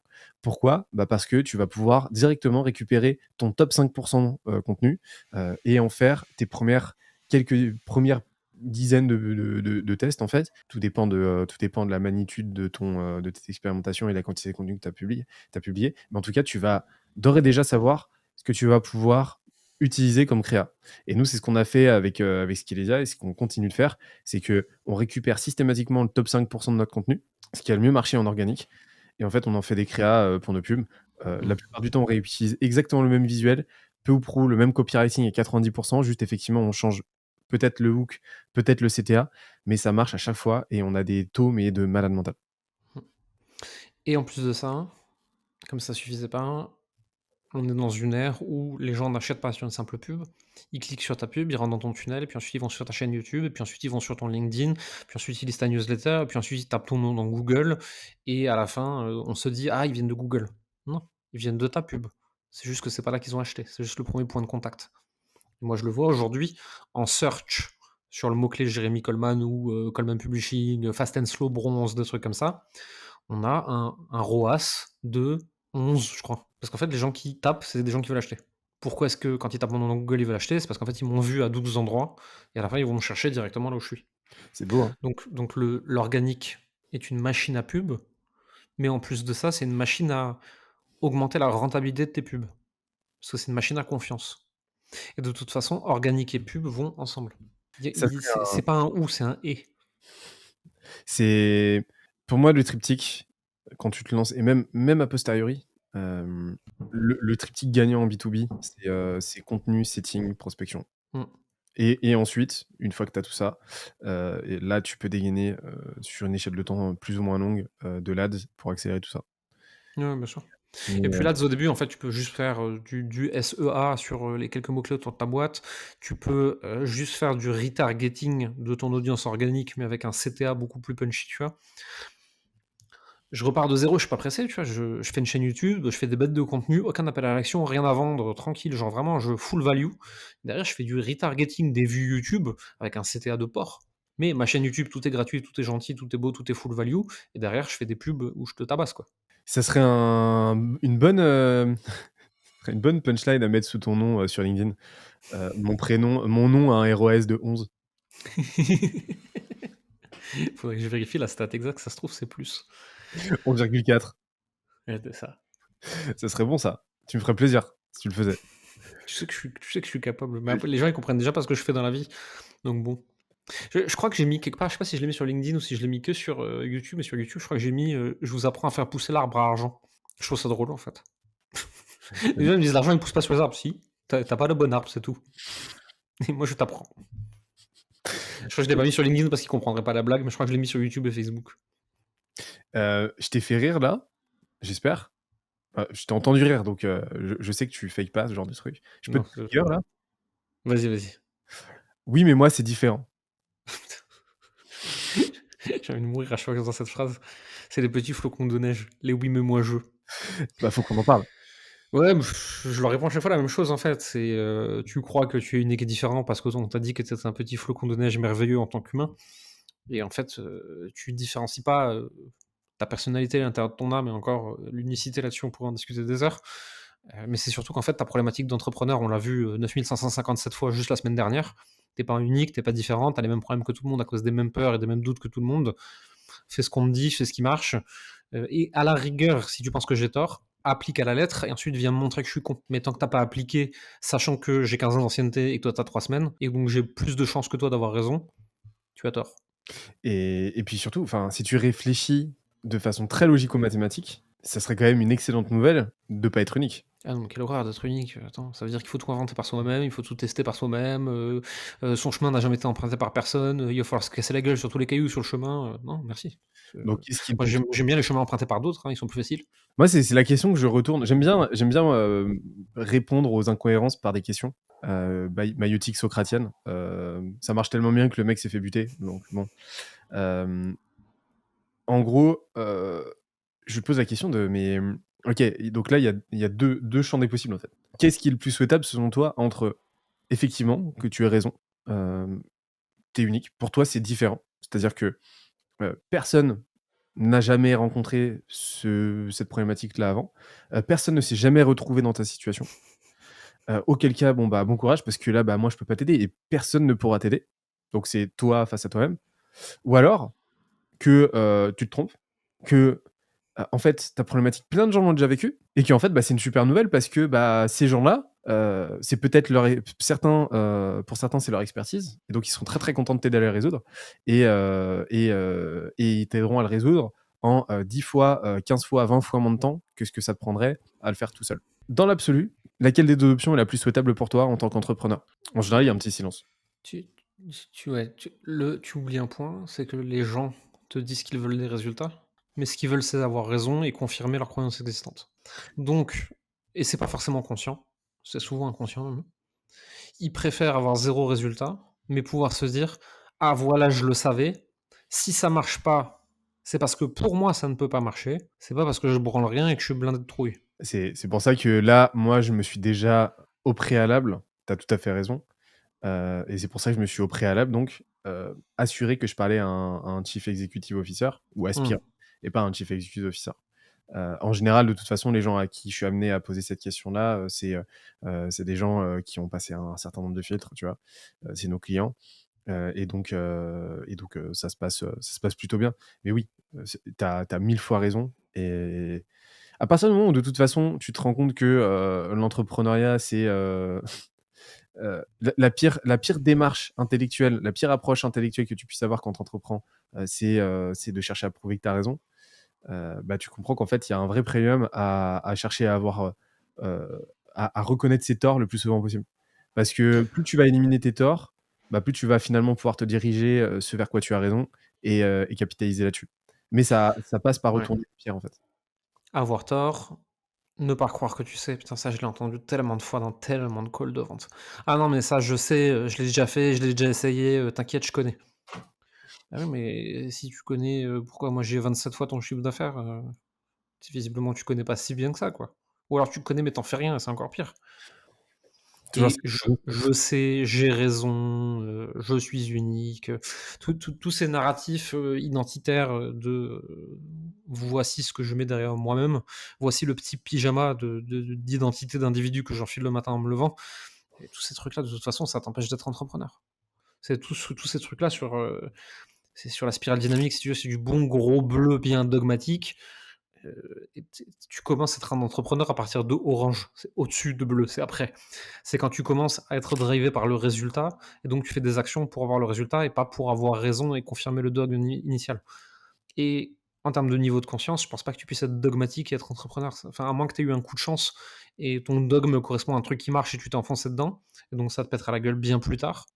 Mais sinon, c'est pas possible. Comment tu fais pour créer un produit exceptionnel? Comment tu as fait, toi? Tu testes une théorie initiale. De toute façon, il faut déjà partir de tu vois, tu un truc. Tu le mets entre les mains de plein de gens. Tu regardes, tu interroges les 10 les meilleurs, ceux qui ont eu les meilleurs résultats avec le produit, sur comment ils l'utilisent et quelles étaient les conditions initiales. Tu regardes les 10 les pires et tu regardes ce qui différencie les 2. Est-ce que le produit peut résoudre ça? Oui, on améliore. Non, les 10 les pires sont des êtres humains différents des 10 des meilleurs, il faut plus les laisser rentrer dans le produit et tu refais ça régulièrement. Tu analyses, est-ce que les 10 les meilleurs, c'est grâce au produit, c'est grâce au coach, c'est grâce au système de livraison? Qu'est-ce qui fait que? Et aussi, OK, eux, ils ont tel point de friction, comment on le résout avec le produit? OK, là, il y a telle problématique qui revient tout le temps. OK, comment on le résout avec le produit? C'est vraiment chercher en permanence les faiblesses et les lacunes de ton produit et toujours les résoudre. Et tu fais ça toute l'année. Et tu changes pas de produit toutes les 5 minutes surtout. Tu peux le rebrander une fois par an, une fois tous les 2 ans si tu veux, hein, mais tu laisses la même chose dedans. Et comment tu fais au quotidien pour, identifier ces frictions? Discuter avec les clients, toujours, comme d'hab. Donc, nous, on a des questionnaires, tous les 2 mois, je crois. Ouais, c'est ça, à l'entrée, au bout de 2 mois, au bout de 4 mois, au bout de 6 mois. Qu'est-ce que tu aimes? Qu'est-ce que tu aimes pas? Quels sont tes résultats? Qu'est-ce que tu as fait? Qu'est-ce que tu as pas fait? Qu'est-ce qui a bloqué? Pourquoi ça a bloqué? Quel est le NPS? Tous ces trucs-là. En fait, en permanence, on essaie d'en savoir plus sur nos clients et comment ils font les trucs et ensuite on regarde on corrèle ça à leurs résultats et c'est de la data qu'on acquiert en permanence, en permanence, en permanence. Ce qui nous permet de toujours savoir où est-ce qu'on en est à ce niveau-là. Tu es en train de me dire qu'il faut encore parler à ses clients. Et ouais, encore et toujours, putain, c'est Oh là chiant. là, Faut parler à des humains, quoi, merde. mais ouais. Et puis des humains qui vont nous dire qu'on n'a pas fait les choses parfaitement et qu'on n'est pas géniaux, quoi. C'est dur ça, hein. Mais je le disais à nos customer care encore l'autre jour, et ça vient pas de moi, ça c'est, je crois que c'était Oussama Hamar qui l'avait dit la première fois. Ne croyez pas, à leur amour, vous n'aurez pas besoin de croire à leur haine et il y a des clients qui t'aiment trop, ça a tout à voir avec eux, rien avec toi. Il y a des clients qui te détestent trop, ça a tout à voir avec eux, rien avec toi et au milieu, il y a des clients relativement neutres. Ils t'aiment ou ils t'aiment pas, ils s'en foutent en fait, ils ont pas d'opinion personnelle à ton sujet. C'est tout ce qui les intéresse, c'est est-ce que ton produit répond à leurs attentes, oui, non. Et en fait, c'est à ces gens-là qu'il faut parler. Si ça répond à leurs attentes, très bien, pourquoi, comment, et cetera. Ça répond pas à leurs attentes, très bien, pourquoi, comment, et cetera. Et c'est ces gens-là qui ont pas ni d'amour ni de haine démesurée à ton encontre, avec qui il faut discuter. Parce que c'est des gens qui sont rationnels vis-à-vis de ton produit. Et tu fais des one to one avec tes clients ou pas? Plus aujourd'hui, je le faisais, pendant longtemps. Mais aujourd'hui, c'est des gens de mon équipe qui leur parlent. Parce Et que, il j'ai plus d'effet de levier à être à d'autres endroits, quoi. et il leur pose quoi comme question? Quels sont leurs résultats? On part toujours de là. Quelles sont les actions qui ont permis ça? Si les actions n'ont pas été faites, pourquoi? Qu'est-ce qui a bloqué? Qu'est-ce qui les en a empêchés? Comment est-ce qu'on aurait pu résoudre le problème? Toujours pareil. Résultat, action, blocage. Tu détermines ça, tu regardes s'il y a des patterns, tu les résous. C'est C'est toi toujours qui ça. t'en occupes? La résolution, moi, ça va être directeur produit, directeur du pôle coaching, directeur customer care, des choses comme ça. Mais sur les résolutions de choses comme ça, ouais, j'interviens quand même encore. OK. Et donc toi, tu vas produire du contenu dessus, tu vas streamliner le process. C'est toi qui va créer l'armature, en fait? Moins qu'avant. OK. Sur les produits les plus avancés, oui, ça c'est 100 moi. Sur un nouveau produit, oui, c'est 100 moi. Sur les anciens produits, je vais plus les aider dans le sens, je vais les aider à définir la problématique initiale de travail, tu vois? Genre, on a tel problème. Je vais les aider à poser le problème, en fait. Parce que OK. ça, j'ai peut-être un peu plus d'expérience. Ça veut pas dire que je suis forcément meilleur, mais juste j'ai un peu plus de recul là-dessus. Et derrière, en fait, on va chercher ensemble des solutions et je vais demander à ce qu'un responsable les implémente. Et en fait, moi, il me sollicite s'il lui manque, des ressources ou de l'accompagnement pour le faire. On identifie le problème, on identifie les pistes de solutions, on en choisit une, on l'implémente. On regarde les résultats, on analyse, est-ce qu'il faut refaire ou pas? Quelle échelle de temps tu te donnes? Ça dépend du travail en fait, hein, la refonte totale d'un produit, il faut compter 3, 6, 12 mois. Si c'est juste, il y a un truc, qui fait que les gens ils butent à l'intérieur et en fait, il faut juste faire un module de 20 minutes, ben, en une semaine, ça doit être réglé. Ça dépend vraiment de la quantité de travail en fait. Et pour observer les résultats de ton implémentation? Sur notre volume de clients, nous en un mois on sait. Quand j'en avais moins, il fallait 3 mois, au moins. C'était quoi ta dernière, prise de conscience? C'était des questionnements d'éthique. Dans mon milieu du business coaching make money, il y a cette espèce de secret de polichinelle dont personne ne veut vraiment parler, qui est, si je dis la réalité de la difficulté au client final tout le temps, je les décourage tous. Il y en a certains, ce sera bien de les décourager, d'autres, je les aurais privés de leur réussite future. Si je dis à tout le monde que c'est trop facile, je mens. Donc il faut que je navigue quelque part au milieu de ça. Entre eux, c'est difficile et c'est facile. Et en fait, c'est une discussion que j'avais eue à l'époque, avec mon head of sales et je lui dis: «Si on t'avait dit ce que c'était le métier de sales avant que tu démarres, est-ce que tu te serais lancé?» Il m'a dit: «Non, jamais de la vie. Je serais encore dans mon snack, à vendre des kebabs et des sandwichs, hein». Aujourd'hui, il est head of sales, on est en train de monter un product ensemble, il gère 4 mecs et il fait un salaire très confortable parce qu'il y a un gars qui lui a menti au début. Et donc tu as ce questionnement éthique dont j'ai pas la bonne réponse, hein, je la connais pas. Entre, C'est le principe de l'éthique.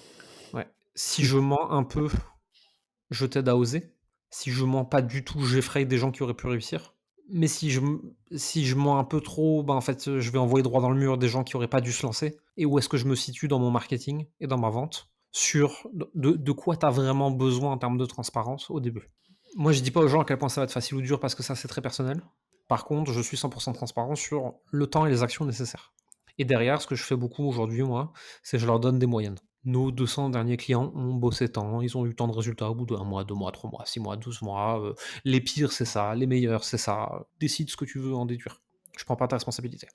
Peterson te dirait Jordan Peterson, te dirait de jamais mentir. Un conséquentialiste, quelconque te dirait que, de toute façon, il y a que le résultat final qui te dira si ta décision était ton choix était le bon ou pas. Et après, pour moi, tu résous, cette problématique-là d'une manière, qui pour moi est la bonne, qui est en fait, au bout d'un moment, bah, la question se pose plus parce que comme tu le fais, tout ce qui a dégainé, c'est, les datas. Ouais. Et moi, ce que je dis à nos clients, c'est, ça m'a fait marrer ton post là ton dernier post là sur LinkedIn, des gens qui commentent où Ah putain. tabasses un petit peu les gens qui commentent et qui ramènent la Ah conversation. ouais, non mais les oui mais moi je là qui veulent tirer la couverture en commentaire des posts des autres, putain. Et encore franchement, en soi la stratégie est pas mauvaise, mais apporte de la valeur. Apporte de la valeur, fais un long commentaire construit qui montre ton expertise sans venir casser. Moi j'en ai un là récemment qui a commenté tous les commentaires de mon post pour venir expliquer que lui avec ses clients justement, il machin. Et si t'avais vraiment des clients, t'aurais pas besoin de faire ça déjà. Tu pas le temps. Alors bon, arrête de me casser la tête quoi. Donc, Jérémy, c'est exactement ce que je dis à mes clients. Mais, bosser avec suffisamment de monde, en fait, de sorte à, au bout d'un moment, pouvoir extrapoler les ordres de grandeur, un minimum viable statistiquement. Et puis, vous regardez les résultats que vous générez. Si vous savez pas quel résultat observer aujourd'hui chez vos clients, c'est que vous comprenez pas assez ce que vous faites. Donc, parlez à vos clients, étudiez et retournez à votre copie.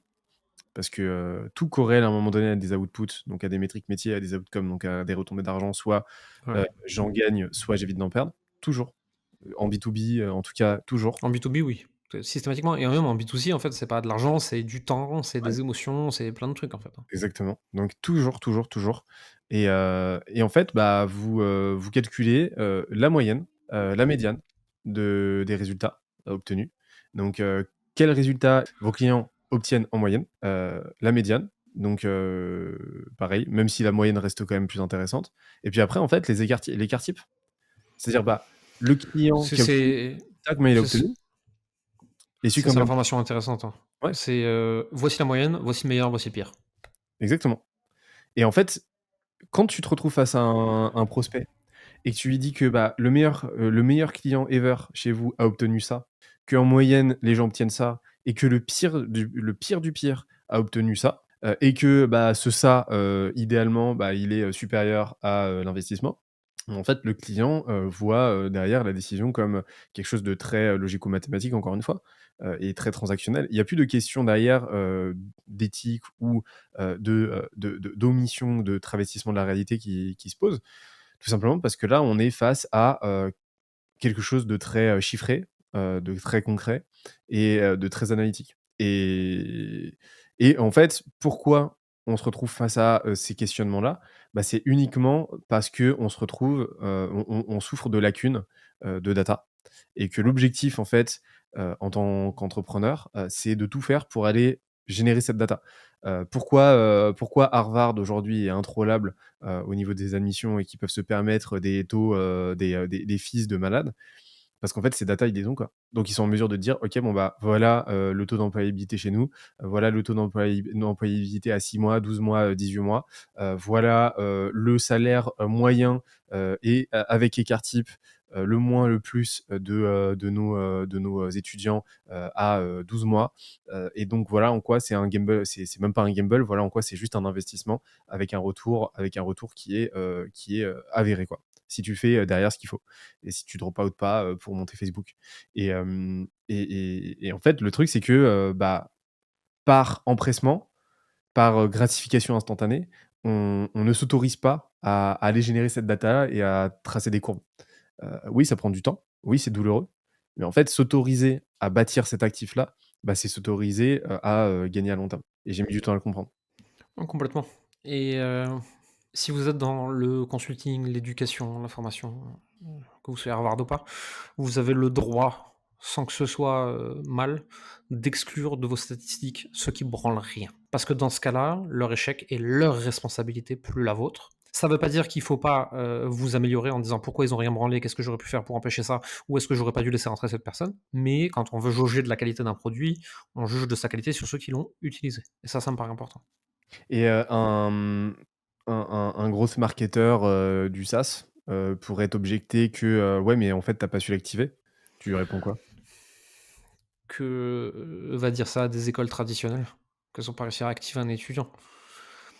C'est le problème, c'est pas qu'ils utilisent ou pas le produit. Si tu as pas réussi à leur faire ouvrir l'information, il y a un problème, effectivement, c'est ton job. Par contre, les forcer derrière à appliquer, on n'est pas sur un outil à utiliser. L'outil à utiliser, c'est comme si tu étais dans un SaaS, c'est d'ouvrir le programme et de le regarder, participer au coaching et cetera. Mais derrière ton implémentation de ce que tu as été de ce qu'on t'a transmis, c'est pas de l'activation, en fait. C'est, le degré de passage à l'action des personnes. Ça ne veut pas dire que tu peux pas t'améliorer dessus. Ça ne veut pas dire que tu peux pas encore une fois. S'il est pas passé à l'action, il y a plein de raisons possibles. Il y en a certaines qui sont sûrement en ton pouvoir en termes de modification et d'autres pas. Juste, en fait, il y a des personnes qui consomment les formations, ça les fait kiffer et qui foutent rien. C'est des personnes qui jouent à l'entrepreneur avec des coachings, des formations, des masterminds. Et ils sont très heureux de le faire, attention, hein, c'est pas, des personnes qui sont désabusées sont très contentes de jouer à l'entrepreneur. Est-ce que je dois flinguer mes stats parce que l'autre a décidé de jouer à l'entrepreneur et qui passerait à l'action dans 3 ans et demi? Question ouverte. Un utilitariste te dit OK. Espèce d'emmerdeur.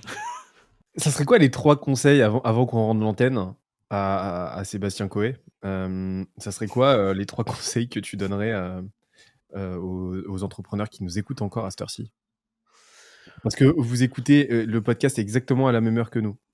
Là, Exactement, il est 12h09, il est 12h09 chez vous là, c'est sûr et certain. obligatoirement. Le premier, ça restera toujours go to market. Va parler à tes prospects, va parler à tes clients. C'est eux qui ont les réponses, c'est pas toi. Le deuxième, c'est la normalisation du succès, auquel je tiens beaucoup. Pour réussir à atteindre un milestone, il faut que tu le considères comme normal. Le meilleur moyen de le considérer comme normal, c'est de s'entourer de personnes qui le considèrent comme normal. Si je suis en surpoids et que 100 de mon cercle social, a désormais des abdos et court des marathons, je dis pas que je vais avoir des abdos et courir des marathons, mais a priori mon surpoids il va dégager en tout cas. Parce que je vais m'adapter au groupe par la normalisation, c'est obligatoire. Donc s'entourer, coaching, formation, programme, mastermind, événements, vidéos YouTube, podcasts, livres, tout ce que vous voulez. Aujourd'hui, je peux décider que, mon meilleur ami à partir de demain matin, c'est Elon Musk, du moment que je consomme plus de Elon Musk que n'importe qui d'autre dans ma journée. C'est quand même extraordinaire en termes de comment tu peux câbler ton cerveau et ton entourage. Troisième chose, apprenez à vendre. Que ce soit vendre au téléphone, que ce soit vendre par écrit, que ce soit peu importe comment, que ce soit vendre par la construction de pages, peu importe en fait. Ça vous servira toute votre vie, peu importe votre métier. Et même si demain internet s'effondre, ça vous servira toujours. C'est vraiment une compétence qui est ultra sous-cotée, parce qu'on s'imagine tous, ouais, les commerciaux. Non, non, non, non, les commerciaux, ils sont forts, ils sont très, très forts. Et le marketing, c'est de la vente, et le product, c'est de la vente, et la communication, c'est de la vente. Apprenez à vendre. On parlait de Charlie Morgan.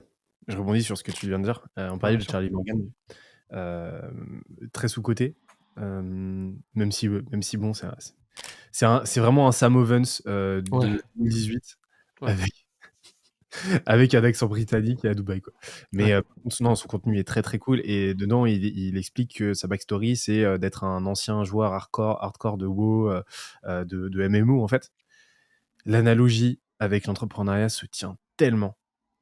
Et c'est pour ça aussi que t'as vraiment cette triangulation entre entrepreneuriat, jeux vidéo. Les Art. les geeks font de super entrepreneurs, hein. Quand ils arrivent à passer le cap de certains trucs, Mais, et ça devient des super entrepreneurs. mais pourquoi en fait il y a cette triangulation à ce point-là entre entrepreneuriat, hardcore gaming et muscu aussi? Parce que t'as énormément de go muscu qui étaient des. Et de marathoniens et d'ultra trailers et Ouais. en fait, tous ces trucs où tu as un process méga répétitif et méga long pour obtenir ce que tu veux, et où tu tires du plaisir du chemin et non de l'obtention finale. Et où tu sais que, l'exposition à la douleur, ta carte, et ta green card Mmh. vers, vers ta progression future, quoi. Ouais, Et complètement. en fait, tu as mis le doigt sur un truc qui est vraiment cool, c'est que dans les 3 cas, ta progression, tu l'axes sur une triade qui est, le skill, le stuff et ça m'est sorti de la Et la tête. guilde. Putain, c'est ça exactement, c'est le skill. J'avais team en tête et le terme m'est sorti, complètement sorti de la tête. Donc, Ouais, c'est ça. c'est skill stuff team. À chaque fois, en fait. Mmh. Si tu développes Toujours, des toujours, compétences, que tu t'équipes de mieux en mieux, et que tu t'entoures de mieux en mieux, en fait, c'est qu'une question de temps. 100%. Et ça se vérifie partout, hein. Ça serait quoi alors là, question très égoïste, ça serait quoi j'étais avec, Alexis la semaine dernière, et on a passé, je sais pas, comme tout le week-end à s'envoyer Alexis, Eve, coucou à lui. Hem Et on a passé le week-end à se dropper des lectures qui avaient rien à voir avec le business et tout. Ce serait quoi les 2-3 livres, contenus, quels qu'ils soient, films qui ont rien à voir avec le business, avec le marketing, avec tout ce dont on vient de parler, que tu me recommandes absolument de lire ou de consommer? Heu, alors certains vont targuer que ça a à voir avec le business, mais en fait pas tellement. Michael Singer, The Surrender Experiment, l'expérience de la reddition en français. Un mec qui, découvre que la voix dans sa tête, c'est pas lui, donc qui est-ce? Qui décide de plus jamais l'écouter, dont l'idée initiale c'est: «Je vais avoir un job tiers-temps de prof de fac, dans un truc paumé et le reste du temps je vais être dans ma cabane, dans ma forêt à méditer, faire du yoga». Mais je vais dire oui à tout et au flot de la vie. Je me retrouve à la tête d'une boîte qui pèse 15 milliards et qui est ciblée par le FBI. C'est son histoire. Très intéressant. Qu'est-ce que j'ai lu encore? Ah moi j'ai un de mes livres chouchous depuis toujours, c'est Libres enfants de Summerhill de A.S. Neill, qui est, un des bouquins qui est la base de la philosophie Montessori, même si aujourd'hui c'est très décrié, il y a eu beaucoup de dérives et puis ce bouquin il se fait vieux, il a pas tout à fait raison sur tout, on s'en fout. Moi on m'a foutu par hasard entre ce bouquin entre les mains quand j'avais 13 ans, ça m'a explosé la tête. Toto-chan, l'histoire d'une petite fille japonaise, qui est pas tout à fait comme les autres et c'est sa vie avec sa famille et à l'école et son école dans un train et cetera. Très, très, très beau livre, je pense qu'avec ça, on a déjà des trucs intéressants. Merci mec. J'espère que tu as passé un horrible moment avec moi. C'était atroce, je m'en remets pas, je veux me suicider avec du yaourt périmé. Bah, j'espère que tu reviendras jamais sur cette chaîne. Jamais, plus J'espère jamais. que c'est la dernière fois. Non, non, c'était très cool et c'est toujours un plaisir d'être là et de pouvoir avoir cette discussion. Rendez-vous pris pour, une nouvelle salve de hot take en ping-pong. Ah, ça, on va bien rigoler ça. Ça, faut prévoir les conneries ça. Parce qu'après ça fait des shorts viraux ça. Jérémy, prends soin de toi. Merci beaucoup. On se dit à très, très vite et Yes. de toute façon, moi, la tradition, c'est que je foire toujours mes outros donc on va pas mieux cette fois-ci. Allez, Revenez la prochaine fois. Ciao, ciao. allez.